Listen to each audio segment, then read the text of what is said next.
Tidak mungkin tidak ada sebabnya. Mari kita lihat dari sebab akibat.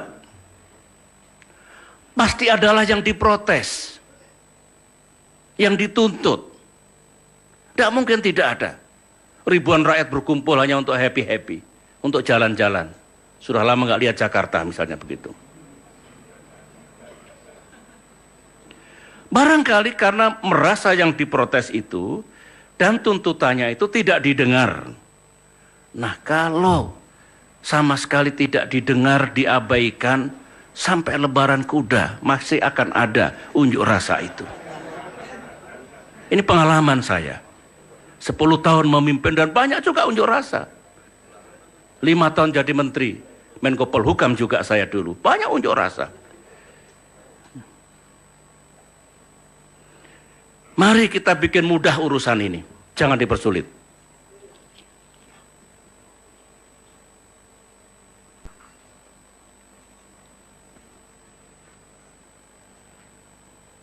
Minta maaf.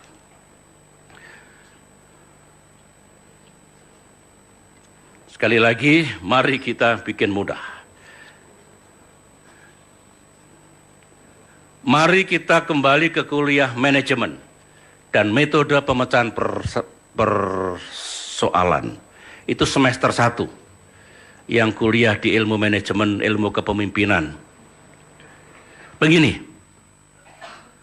Pak Ahok, Gubernur Jakarta Basuki Cahayapurnama dianggap menistakan agama. Ayo kita kembali ke situ dulu.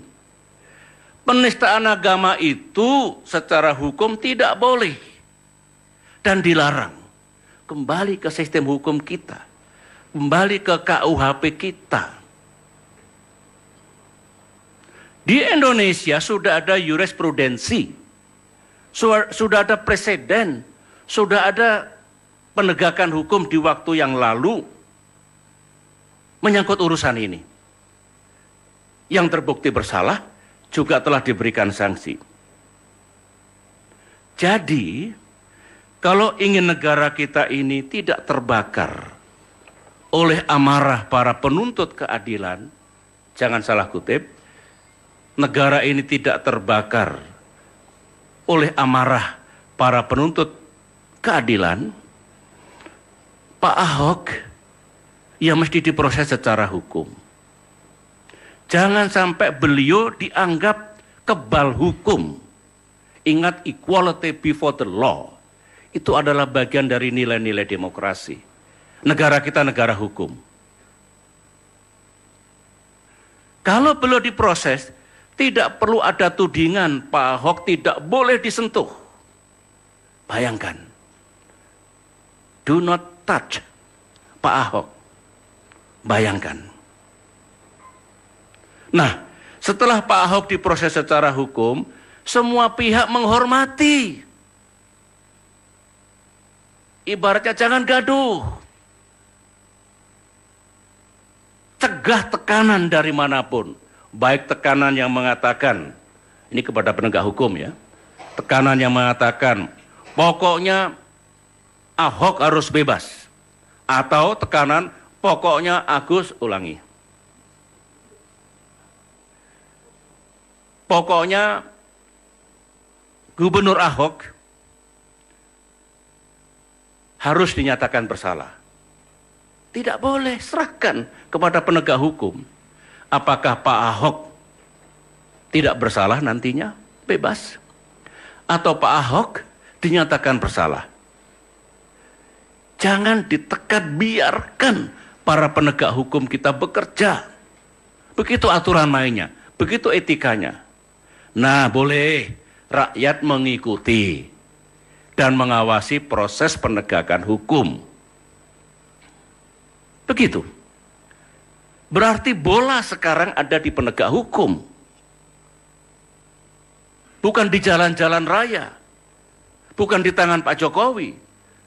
Bukan di tangan para pemimpin organisasi massa Islam. Bukan di Partai Demokrat, partai manapun. Bola sekarang ada di penegak hukum.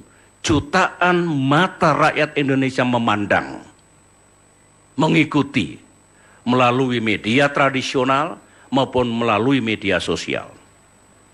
Bahkan percakapan di lingkungan Polri, di lingkungan kejaksaan, di lingkungan pengadilan atau penegak para hakim, ataupun di jajaran pemerintahan di era keterbukaan dan di era digital society sekarang ini dengan cepat menyebar. Hati-hati. Hati-hati.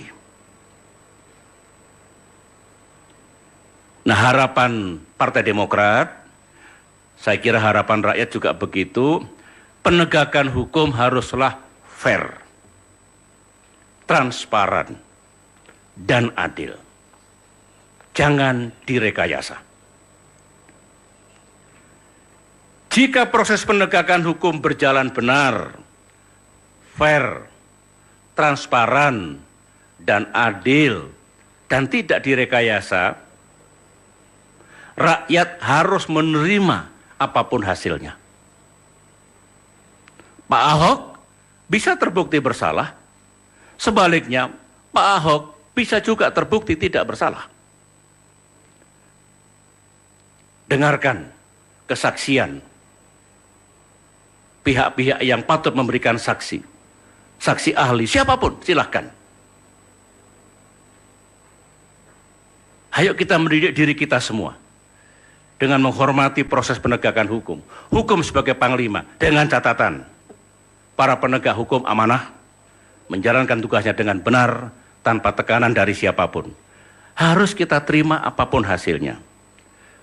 Setelah ada putusan pengadilan, mungkin ada yang puas, bukan mungkin, saya kira pasti ya. Ada yang puas, ada yang tidak puas. Nah, kalau tidak puas, ada aturan mainnya. Bisa naik banding. Pihak yang berhak untuk naik banding. Sampai ke kasasi, sampai ke PK. Ada aturannya, terbuka. Begitu. Itulah justice system yang harus dihormati dan dijalankan. Lantas ada yang pertama, ada yang bertanya, harus minum ya, kalau ada salah-salah kata berarti kurang minum ini.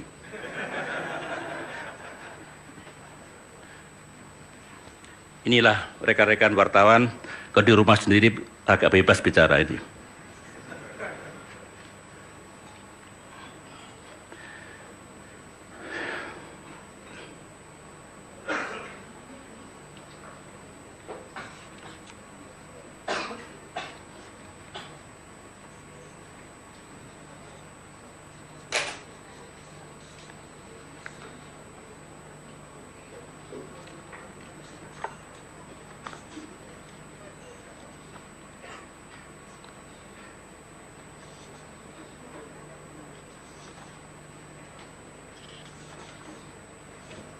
Baik, saya lanjutkan dulu.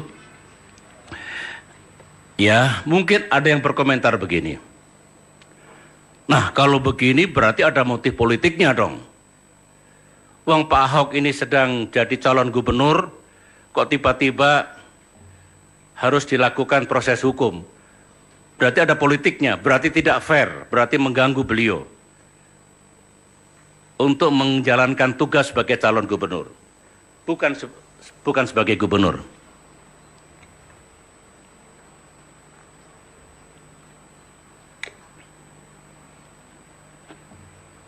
Bahkan barangkali lebih jauh, ya kalau begitu pasti ada pihak yang menginginkan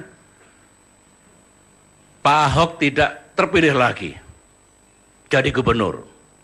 Ini saya dengar ini luar biasa nih. Mari kita lihat.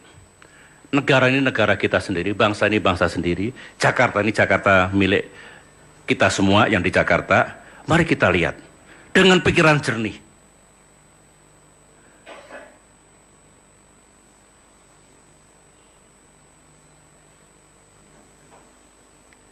Apa yang diucapkan oleh Pak Ahok, yang dilakukan oleh Pak Ahok berkaitan dengan surah Al-Maidah ayat 51 sebenarnya bukan pelanggaran aturan KPUD.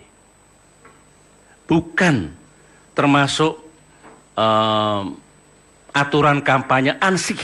Kalau ditarik-tarik ya ada juga kaitannya. Tapi sebetulnya bukan di situ letaknya. Tetapi ini berkaitan dengan pidana. Baik ada atau tidak ada pemilihan gubernur, masalah ini tetap harus diselesaikan. Begitu. Tolong dipisahkan.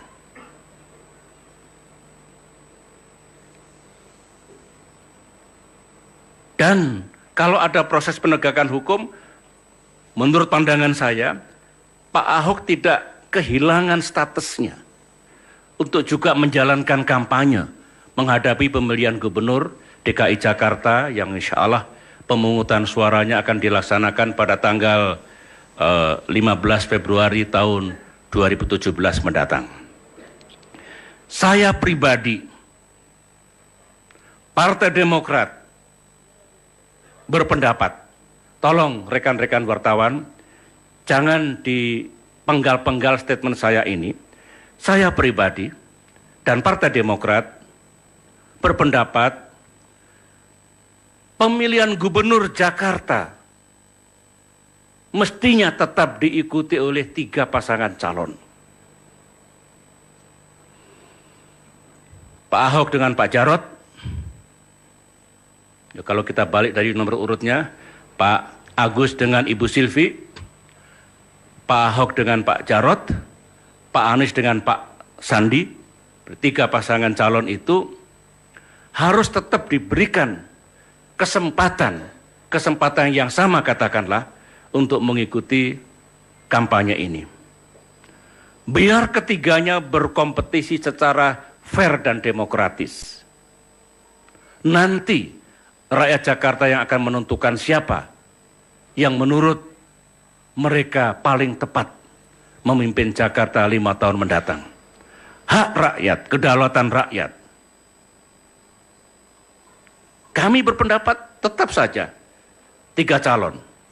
Yang penting harus dapat kita cegah terjadinya kecurangan atau kecurangan yang masif. Yang penting mereka-mereka yang harus netral, TNI, Polri, BIN, dan birokrasi harus benar-benar netral. Harus benar-benar netral. Harus benar-benar netral. Serahkan kepada rakyat. Saya kira pasangan Agus Silvi, pasangan Anies Sandi tidak bangga kalau Pak Ahok tidak bisa bersaing karena WO. Jangan biarkan ruang dan kesempatan untuk berkompetisi secara sehat. Begitu.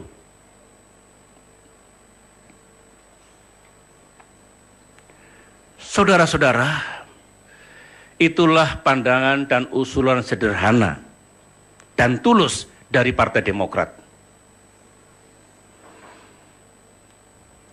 Kami tidak ingin, Partai Demokrat tidak ingin masalah politik, masalah sosial, masalah agama, dan bahkan bisa menjadi masalah keamanan ini tidak dapat diselesaikan dengan baik, lepas kendali, sehingga bisa menimbulkan situasi yang lebih buruk. Kita ingin negara dan pemerintahan terus bekerja dengan baik. Kita ingin Pak Jokowi terus melaksanakan tugasnya dengan baik untuk kita semua. Jangan sampai saudara-saudara, 250 juta rakyat Indonesia nasib dan masa depannya disandera oleh urusan satu orang.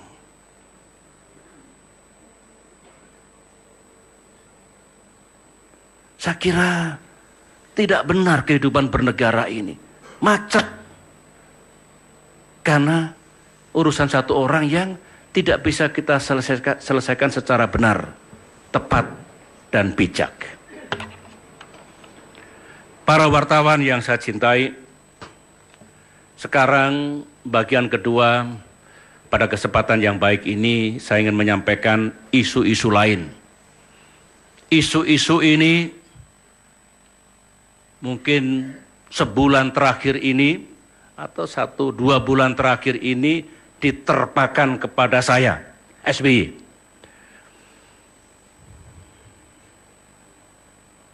Pertama, tentang TPF Munir. Masih ada yang mengejar, mencari-cari, dan terus menimpakan kesalahan kepada SBY pribadi. Bahkan katanya SBY harus diperiksa oleh Jaksa Agung. Saya membaca statement Menko Polhukam Pak Wiranto, ditulis besar-besar di media massa, tidak ada instruksi Presiden untuk mengusut SBY dalam kaitan TPF Munir. 2 hari setelah itu saya menerima pesan dari jajaran Jaksa Agung bahwa pihaknya ingin bertemu dengan saya.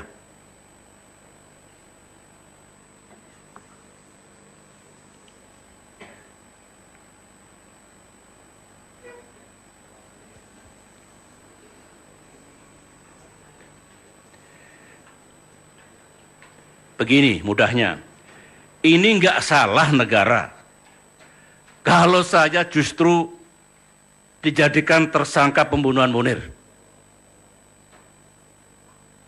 Nggak kebalik dunia ini jika SBY dianggap terlibat dalam konspirasi politik pembunuhan Munir. Come on.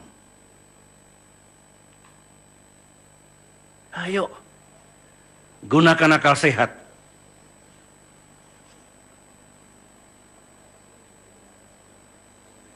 Semua punya akal sehat, rakyat punya akal sehat.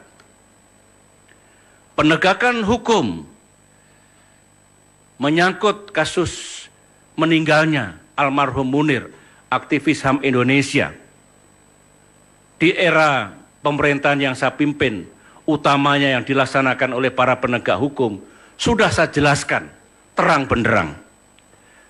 Bapak Presiden Jokowi juga telah mengetahui rekomendasi TPF Munir, meskipun kopi pertamanya masih dicari disimpan di mana, tetapi kopi dengan isi yang sama juga sudah didapatkan dan kita serahkan kepada Mensesnek untuk dilaporkan kepada Presiden Jokowi apa rekomendasinya dan apa pula sesungguhnya yang sudah dilaksanakan oleh pemerintahan yang saya pimpin dulu. Bola ada di tangan pemerintahan Pak Jokowi sekarang ini. Bola ada di tangan para penegak hukum yang sedang mengemban amanah sekarang ini. Kalau menganggap yang dilaksanakan oleh para penegak hukum di era saya dulu belum rampung, harus diteruskan, dilanjutkan, sepenuhnya hak beliau. Jangan digeser masalahnya. Kopinya mana, kopinya mana. Sudah dilegalisasi oleh mantan ketua TPF, Pak Marsudi Hanafi, dicocokkan juga dengan anggota TPF yang lain, ya itu isinya.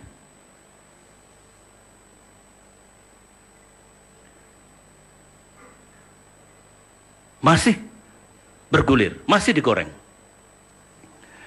Yang berikutnya lagi, perihal harta SBY yang jumlahnya 9 triliun. Berapa? 9 triliun. Na'udzubillah min dzalik. 9 triliun. Kalau benar saudara-saudara, harusnya saya masuk dalam daftar 150 orang terkaya di Indonesia. Versi majalah Globe Asia. Ya. Belum lama dirilis. Pada tanggal ini tanggal 6 Agustus atau tanggal 8 Juni? Agustus ya, 2016. 150 orang terkaya di Indonesia. Mulai dari kekayaannya yang 14,8 miliar dolar Amerika Serikat. Berapa rupiah itu? Sekitar 165 triliun. Hingga yang nomor 150, 110 juta dolar Amerika Serikat ini setara dengan 1,5 triliun. Mestinya SBY masuk di sini. Saya baca 10 kali nggak masuk.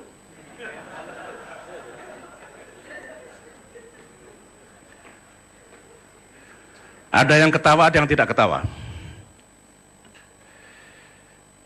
Katanya, berita 9 triliun ini pertama-tama disampaikan, disiarkan oleh sebuah televisi. Sampai sekarang belum diralat oleh televisi itu. Dan belum minta maaf. Tidak berarti saya akan segera melakukan somasi. Bukan. That is the fact. I am talking about the truth. Ada televisi, entah sengaja, entah diplesetkan, kekayaan SBY 9 triliun. Bahkan sekarang diviralkan, disebarluaskan. Tiap hari orang, Pak SBY, Bapak dihantam terus ini, apa-apa? 9 triliun Pak, gitu. Hingga sekarang, terus disebarkan. Nah, terhadap ini, fitnah yang keji ini, kalau saya punya kekuasaan sekarang ini, era sekarang ini barangkali yang memberitakan berita bohong itu sudah terbirit-birit. Yang menyebarkan fitnah itu sudah ketakutan. Barangkali dalam waktu 3 hari sudah ketemu. Bareskrim sudah menemukan siapa. Pertama kali yang menyebarkan berita akhirnya menjadi viral. Dan pasti ditindak. Mimpi saya, my dream, dan saya punya hak konstitusi untuk bermimpi. My dream. Mudah-mudahan mimpi saya ini tidak dilaporkan ke Presiden Jokowi. Misalnya mimpinya SBY itu mengganggu stabilitas nasional. Mimpi saya, siapapun, rakyat kebanyakan termasuk saya, jika difitnah oleh televisi dan pelaku sosial media melanggar hukum dan etika, itu juga mendapatkan perlakuan yang sama, perhatian yang sama. Teduh, justice for all, tidak tebang pilih. Karena keadilan bukan hanya monopoli yang sedang memegang kekuasaan. Semua. Termasuk saudara-saudara kita yang tidak bisa membayar pengacara, yang tidak berani melapor ke polisi.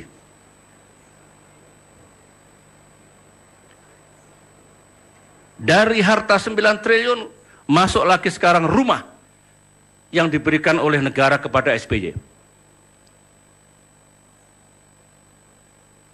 Pemberitaannya luar biasa menyangkut ini. Lagi-lagi, sebuah TV mengatakan luasnya 5.000 meter persegi. Ada lagi luas tanahnya 3.000 meter persegi. Kawan-kawan, teman-teman, saudara-saudaraku yang mendengarkan statement saya ini, mudah-mudahan tidak dipotong, tidak diedit. Oleh karena itu YouTube-nya segera di-upload nanti, biar mereka mendengarkan utuh ucapan saya ini. Menurut Undang-Undang Nomor 7 Tahun 1978, Undang-Undang itu sudah ada sejak tahun 1978. Bukan dibikin oleh SBY. Di era SBY, DPR dengan pemerintahan SBY, bukan. 1978, salah satu bunyinya, mantan presiden dan wakil presiden, dulu bunyinya bekas. Bekas sekarang dianggap bekas barang atau rosokan, sekarang mantan. Mantan presiden dan wakil presiden diberikan sebuah rumah kediaman yang layak dengan perlengkapannya. All former presidents and all former vice presidents. Dulu tidak ada aturannya. 2014 kita atur. Misalnya, kalau sebelumnya ada pejabat yang punya luas tanah 3.000 meter persegi, 4.000 meter persegi, bangunannya 2 kapling, 3 kapling, kita atur. Kita atur di era saya dulu, luasnya maksimal 1.500 meter, tanahnya 1.500 meter persegi, 1.500 meter persegi. Dan yang diberikan oleh negara kepada saya jumlahnya kurang dari 1.500 meter persegi. Bagaimana 5.000 meter? No guilty feeling. Tenang, bahagia menyebarkan berita seperti itu. Saya tidak tahu by design or by chance. Saya juga tidak tahu ketika Sekretariat Negara mengumumkan, ya kami sudah menyerahkan rumah kepada mantan Presiden SBY, dijelaskan nggak yang lain juga terima? Jangan-jangan dikira hanya saya yang dikasih.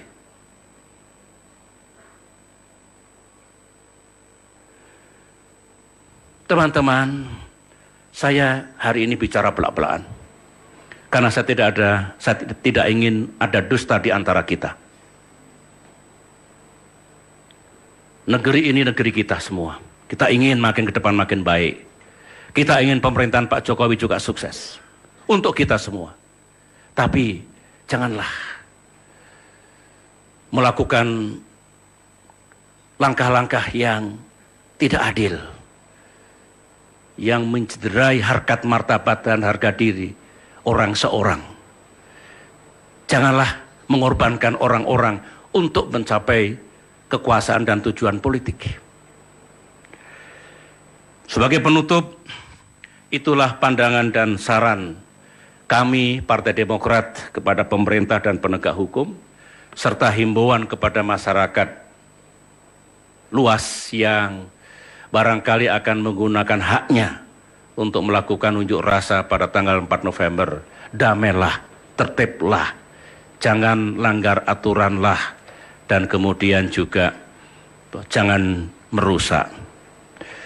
Itu pula penjelasan saya tentang isu-isu yang berkaitan dengan saya, dengan SBY. Mulai TPF Munir, harta 9 triliun, dan rumah pemberian negara. Ya teman-teman, ini kami semua yang di kiri kanan ini merasakan. Sejak Agus Harimurti Yudhoyono mencalonkan diri sebagai Gubernur Jakarta, angin menerpa saya dan keluarga dengan sangat kencangnya. Saya bermohon dan meminta pertolongan Allah Subhanahu wa Ta'ala.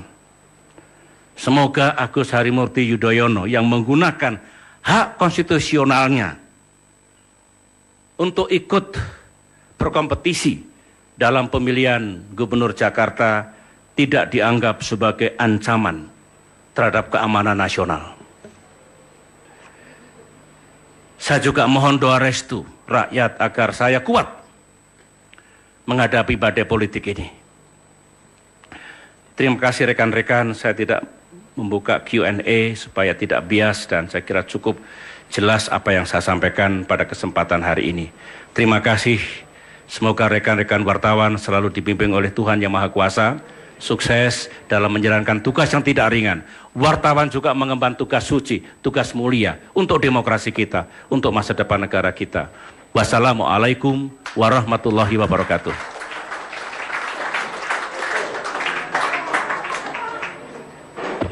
Baik teman-teman, terima kasih banyak. Tidak mungkin tidak ada sebabnya. Mari kita lihat dari sebab akibat. Pasti adalah yang diprotes, yang dituntut. Tidak mungkin tidak ada. Ribuan rakyat berkumpul hanya untuk happy-happy, untuk jalan-jalan. Sudah lama nggak lihat Jakarta misalnya begitu. Barangkali karena merasa yang diprotes itu dan tuntutannya itu tidak didengar. Nah kalau sama sekali tidak didengar, diabaikan, sampai lebaran kuda masih akan ada unjuk rasa itu. Ini pengalaman saya. 10 tahun memimpin dan banyak juga unjuk rasa. 5 tahun jadi menteri, Menko Polhukam juga saya dulu. Banyak unjuk rasa. Mari kita bikin mudah urusan ini, jangan dipersulit.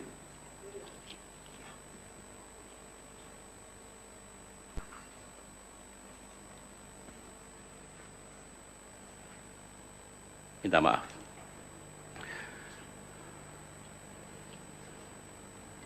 Sekali lagi, mari kita bikin mudah. Mari kita kembali ke kuliah manajemen dan metode pemecahan persoalan. Itu semester 1 yang kuliah di ilmu manajemen, ilmu kepemimpinan. Begini, Pak Ahok, Gubernur Jakarta Basuki Cahayapurnama, dianggap menistakan agama. Ayo kita kembali ke situ dulu. Penistaan agama itu secara hukum tidak boleh dan dilarang. Kembali ke sistem hukum kita, kembali ke KUHP kita. Di Indonesia sudah ada jurisprudensi, sudah ada preseden, sudah ada penegakan hukum di waktu yang lalu menyangkut urusan ini. Yang terbukti bersalah juga telah diberikan sanksi. Jadi, kalau ingin negara kita ini tidak terbakar oleh amarah para penuntut keadilan, jangan salah kutip, negara ini tidak terbakar oleh amarah para penuntut keadilan, Pak Ahok ya mesti diproses secara hukum. Jangan sampai beliau dianggap kebal hukum. Ingat, equality before the law. Itu adalah bagian dari nilai-nilai demokrasi. Negara kita negara hukum. Kalau beliau diproses, tidak perlu ada tudingan Pak Ahok tidak boleh disentuh. Bayangkan. Do not touch Pak Ahok. Bayangkan. Nah, setelah Pak Ahok diproses secara hukum, semua pihak menghormati. Ibaratnya jangan gaduh. Cegah tekanan dari manapun. Baik tekanan yang mengatakan, ini kepada penegak hukum ya, tekanan yang mengatakan, pokoknya Ahok harus bebas. Atau tekanan, pokoknya Agus ulangi. Pokoknya Gubernur Ahok harus dinyatakan bersalah. Tidak boleh, serahkan kepada penegak hukum. Apakah Pak Ahok tidak bersalah nantinya, bebas? Atau Pak Ahok dinyatakan bersalah? Jangan ditekan, biarkan para penegak hukum kita bekerja. Begitu aturan mainnya, begitu etikanya. Nah, boleh rakyat mengikuti dan mengawasi proses penegakan hukum. Begitu. Berarti bola sekarang ada di penegak hukum. Bukan di jalan-jalan raya. Bukan di tangan Pak Jokowi. Bukan di tangan para pemimpin organisasi massa Islam. Bukan oleh urusan satu orang.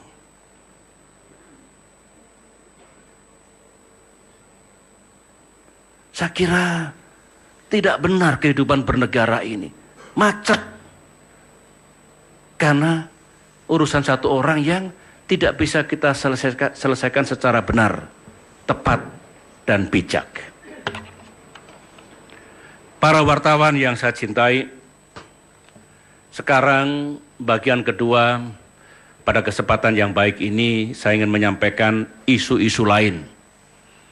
Isu-isu ini mungkin sebulan terakhir ini atau 1-2 bulan terakhir ini diterpakan kepada saya, SBY.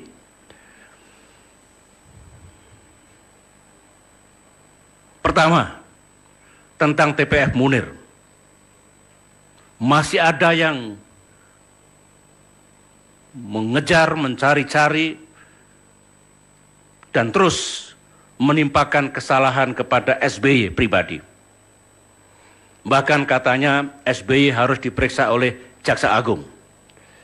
Saya membaca statement Menko Polhukam Pak Wiranto, ditulis besar-besar di media massa, tidak ada instruksi Presiden untuk mengusut SBY dalam kaitan TPF Munir. 2 hari setelah itu saya menerima pesan dari jajaran Jaksa Agung bahwa pihaknya ingin bertemu dengan saya.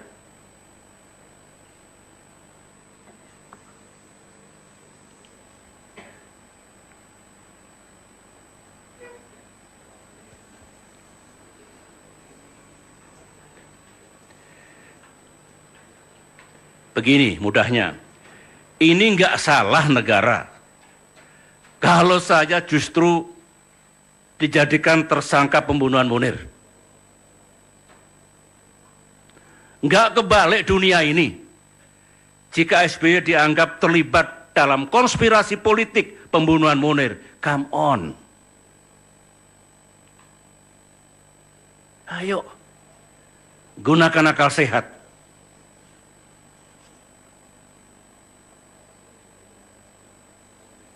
Semua punya akal sehat, rakyat punya akal sehat. Penegakan hukum menyangkut kasus meninggalnya almarhum Munir, aktivis HAM Indonesia. Di era pemerintahan yang saya pimpin, utamanya yang dilaksanakan oleh para penegak hukum, sudah saya jelaskan terang benderang. Bapak Presiden Jokowi juga telah mengetahui rekomendasi TPF Munir, meskipun kopi pertamanya masih dicari disimpan di mana, tetapi kopi dengan isi yang sama juga sudah didapatkan dan kita serahkan kepada Mensesnek untuk dilaporkan kepada Presiden Jokowi apa rekomendasinya dan apa pula sesungguhnya yang sudah dilaksanakan oleh pemerintahan yang saya pimpin dulu. Bola ada di tangan pemerintahan Pak Jokowi sekarang ini. Bola ada di tangan para penegak hukum yang sedang mengemban amanah sekarang ini. Kalau menganggap yang dilaksanakan oleh para penegak hukum di era saya dulu belum rampung, harus diteruskan, dilanjutkan, sepenuhnya hak beliau. Jangan digeser masalahnya. Kopinya mana, kopinya mana. Sudah dilegalisasi oleh mantan ketua TPF, Pak Marsudi Hanafi, dicocokkan juga dengan anggota TPF yang lain, ya itu isinya.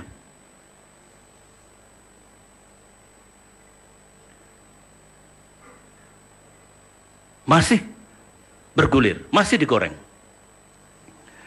Yang berikutnya lagi, perihal harta SBY yang jumlahnya 9 triliun. Berapa? 9 triliun. Na'udzubillah min dzalik. 9 triliun.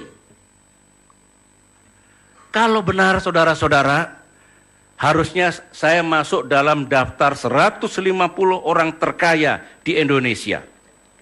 Versi majalah Globe Asia.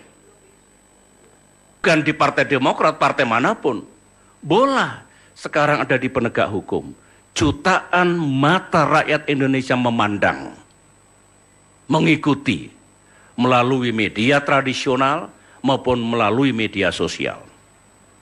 Bahkan percakapan di lingkungan Polri, di lingkungan kejaksaan, di lingkungan pengadilan atau penegak para hakim, ataupun di jajaran pemerintahan di era keterbukaan dan di era digital society sekarang ini dengan cepat menyebar. Hati-hati. Hati-hati. Nah, harapan Partai Demokrat, saya kira harapan rakyat juga begitu, penegakan hukum haruslah fair, transparan, dan adil. Jangan direkayasa. Jika proses penegakan hukum berjalan benar, fair, transparan, dan adil, dan tidak direkayasa, rakyat harus menerima apapun hasilnya. Pak Ahok bisa terbukti bersalah, sebaliknya Pak Ahok bisa juga terbukti tidak bersalah. Dengarkan kesaksian pihak-pihak yang patut memberikan saksi. Saksi ahli, siapapun, silahkan. Ayo kita mendidik diri kita semua dengan menghormati proses penegakan hukum. Hukum sebagai panglima, dengan catatan para penegak hukum amanah menjalankan tugasnya dengan benar tanpa tekanan dari siapapun. Harus kita terima apapun hasilnya. Setelah ada putusan pengadilan, mungkin ada yang puas, bukan mungkin, saya kira pasti ya. Ada yang puas, ada yang tidak puas. Nah, kalau tidak puas, ada aturan mainnya. Bisa naik banding. Pihak yang berhak untuk naik banding. Sampai ke kasasi, sampai ke PK. Ada aturannya, terbuka. Begitu. Itulah justice system yang harus dihormati dan dijalankan. Lantas ada yang pertama, ada yang bertanya, harus minum ya, kalau ada salah-salah kata berarti kurang minum ini.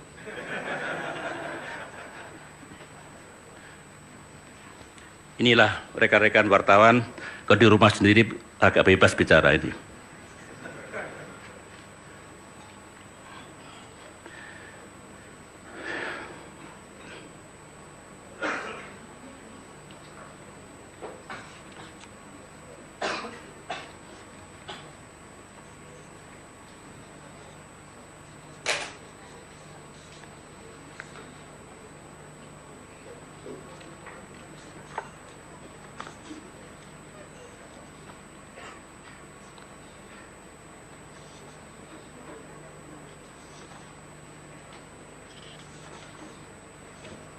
Baik, saya lanjutkan dulu.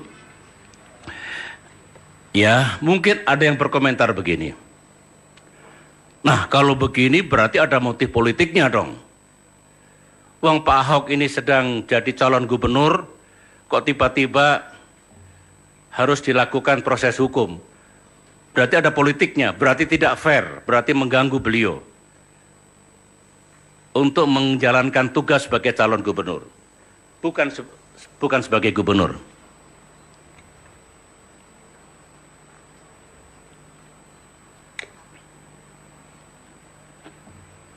Bahkan barangkali lebih jauh, ya kalau begitu pasti ada pihak yang menginginkan Pak Ahok tidak terpilih lagi jadi gubernur. Ini saya dengar ini luar biasa nih. Mari kita lihat. Negara ini negara kita sendiri, bangsa ini bangsa sendiri, Jakarta ini Jakarta milik kita semua yang di Jakarta. Mari kita lihat dengan pikiran jernih.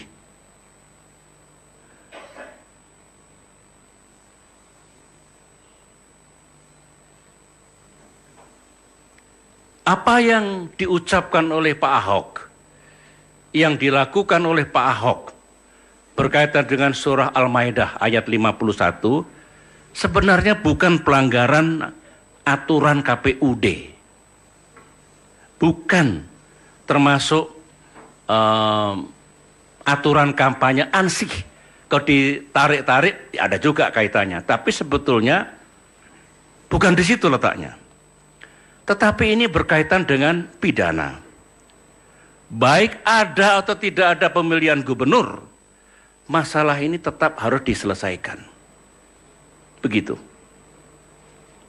Tolong dipisahkan.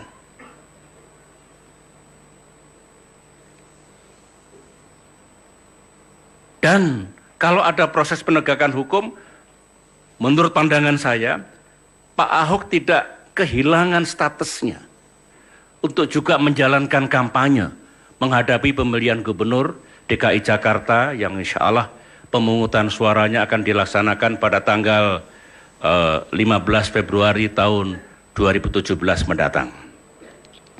Saya pribadi, Partai Demokrat berpendapat, tolong rekan-rekan wartawan, jangan dipenggal-penggal statement saya ini. Saya pribadi dan Partai Demokrat berpendapat pemilihan gubernur Jakarta mestinya tetap diikuti oleh 3 pasangan calon. Pak Ahok dengan Pak Jarot. Ya, kalau kita balik dari nomor urutnya, Pak Agus dengan Ibu Silvi, Pak Ahok dengan Pak Jarot, Pak Anies dengan Pak Sandi, 3 pasangan calon itu harus tetap diberikan kesempatan yang sama katakanlah untuk mengikuti kampanye ini. Biar ketiganya berkompetisi secara fair dan demokratis.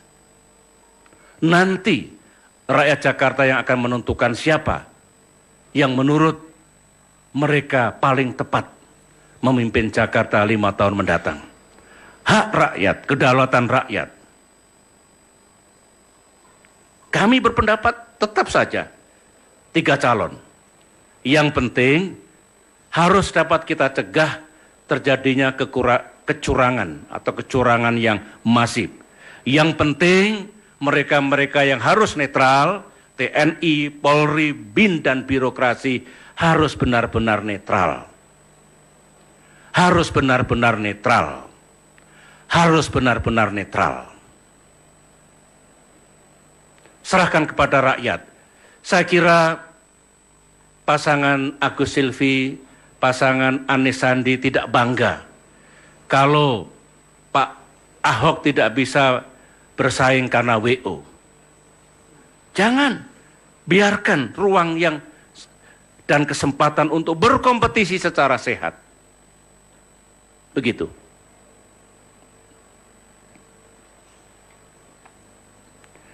Saudara-saudara, itulah pandangan dan usulan sederhana dan tulus dari Partai Demokrat. Kami tidak ingin, Partai Demokrat tidak ingin masalah politik, masalah sosial, masalah agama, dan bahkan bisa menjadi masalah keamanan ini tidak dapat diselesaikan dengan baik, lepas kendali, sehingga bisa menimbulkan situasi yang lebih buruk. Kita ingin negara dan pemerintahan terus bekerja dengan baik. Kita ingin Pak Jokowi terus melaksanakan tugasnya dengan baik untuk kita semua. Jangan sampai saudara-saudara, 250 juta rakyat Indonesia nasib dan masa depannya disandera. Ya. Belum lama dirilis. Pada tanggal 6 Agustus atau tanggal 8 Juni? Agustus ya. 2016. 150 orang terkaya di Indonesia. Mulai dari kekayaannya yang 14,8 miliar dolar Amerika Serikat. Berapa rupiah itu? Sekitar 165 triliun. Hingga yang nomor 150, 110 juta dolar Amerika Serikat, ini setara dengan 1,5 triliun. Mestinya SBY masuk di sini. Saya baca 10 kali nggak masuk.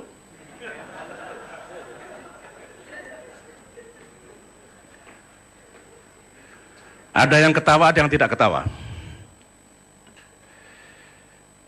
Katanya, berita 9 triliun ini pertama-tama disiarkan oleh sebuah televisi. Sampai sekarang belum diralat oleh televisi itu. Dan belum minta maaf. Tidak berarti saya akan segera melakukan somasi. Bukan. That is the fact. I am talking about the truth. Ada televisi, entah sengaja, entah diplesetkan, kekayaan SBY 9 triliun.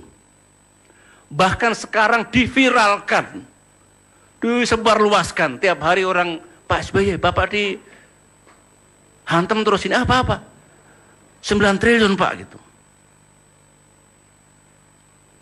Hingga sekarang. Terus disebarkan.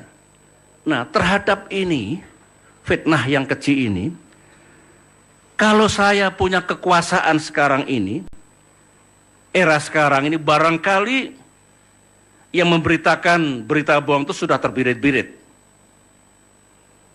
Yang menyebarkan fitnah itu sudah ketakutan. Barangkali dalam waktu 3 hari sudah ketemu. Bareskrim sudah menemukan siapa. Pertama kali yang menyebarkan berita akhirnya menjadi viral. Dan pasti ditindak. Mimpi saya. My dream. Dan saya punya hak konstitusi untuk bermimpi. My dream. Mudah-mudahan mimpi saya ini tidak dilaporkan ke Presiden Jokowi.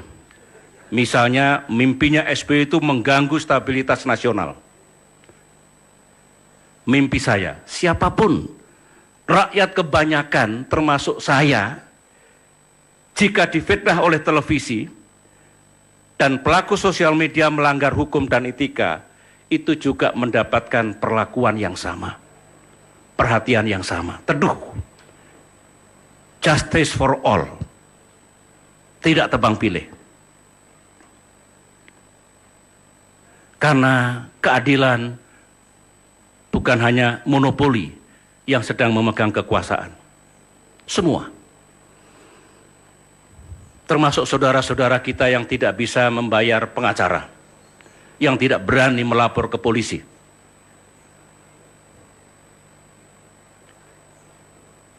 Dari harta 9 triliun masuk lagi sekarang rumah yang diberikan oleh negara kepada SBY.